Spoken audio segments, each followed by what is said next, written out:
Internet is undefeated, stays undefeated, and will always remain undefeated.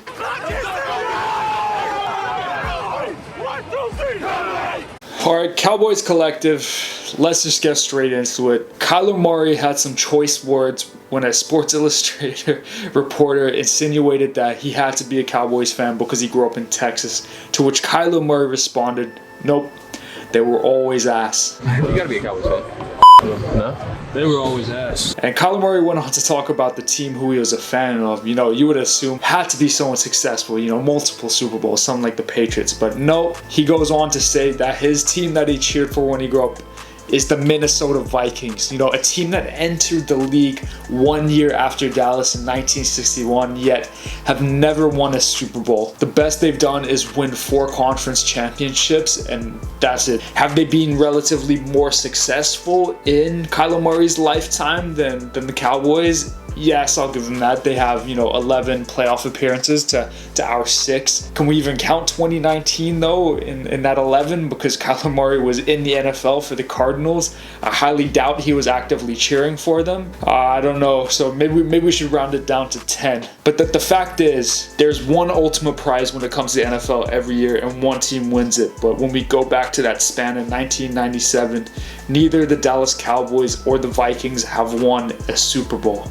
Let's take a look at Kyler Murray's record since he's been in the NFL, since he has choice words. First season, he went 5-10. Last year, this cracks me up. He had a record of 8-8. The same record that other fans used to make fun of us is currently Kyler Murray's best record in the NFL, 8-8. You can't make that stuff up. But you know who has a great record? The internet. Internet is undefeated, stays undefeated, and will always remain undefeated. In one of the greatest undefeated moments I have ever seen, someone dropped a picture of Kyler Murray on social media in him in the Cowboys stadium wearing a Cowboys jersey. Unbelievable, just absolutely exposed him. So I don't know what to make of this situation. You know what? It is what it is. He said it about us. I get we have that connotation of America's team, but it's all good. Not everyone has to cheer for the Cowboys. I can respect that, but why go out and just say Cowboys are ass? You could just say, no, I don't cheer for them. Especially knowing when there's photos of you out there wearing Cowboys gear. I don't get it. And it's going to make for an interesting season because not only do we have the Cardinals in preseason, we get to meet them later in the season, January 2nd.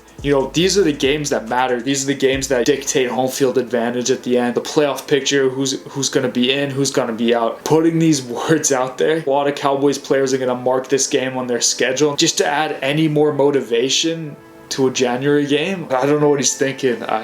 I don't know what the play is here, but it is what it is. He can say what he wants. That's his opinion. He's entitled to his opinion. He can say the Cowboys are cheeks. It don't matter, but we'll see how it plays out when January 2nd rolls around. Other news out of Dallas is the Cowboys have started their rookie school. They've let the veterans go home, and we'll see them when training camp starts up again in Oxnard. But the rookie school is important because this allows those rookies to be able to ask questions that they necessarily wouldn't want to ask in front of veterans, right? Things that, they might be too embarrassed to ask when it comes about scheme or particular plays. We had 11 draft picks in 2021. These 11 guys are coming in with different sets of experience, maybe from different schemes, different coaching staffs. The thing is, we got to look at these 11 guys. Most of them are on the defensive side of the ball. And most of these guys are actually going to be able to push players for, starting spots on this roster. We know that second cornerback position, that is wide up for grabs. I think a few people have penciled in,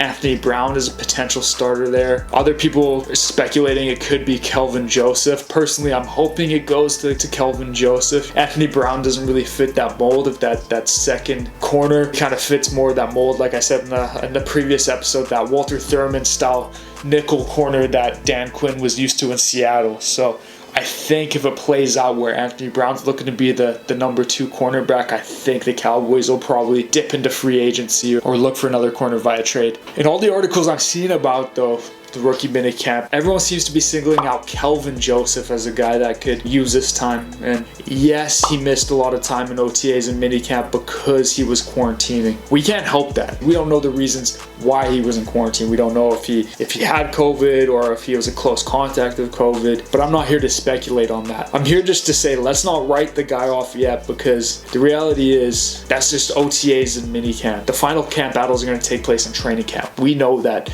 But I would say there's one other rookie that I think will find rookie minicamp even more valuable than any of the other players, and that's Israel Mukuamu. You know, the corner that we drafted, but we know he's moving to safety. I think he'll benefit more than any other player from this rookie minicamp, because it's not an easy transition to come into the league and transition into another position. You know, we saw them do it with Byron Jones years ago. Drafted him as a corner, moved him to safety, but then ultimately moved him back to corner, where he was an absolute stud. Never really panned out safety. Same thing we saw with Reggie Robinson last year, right? Drafted as a corner, moved him to safety. It's shown to be a tough transition for these guys, and I think by having this, it's going to help Israel Mukuamu with that transition. Let me know which rookie outside of Micah Parsons will have the best season in 2021. Comment their name below. Thank you for listening. Appreciate it. And Cowboys Collective out.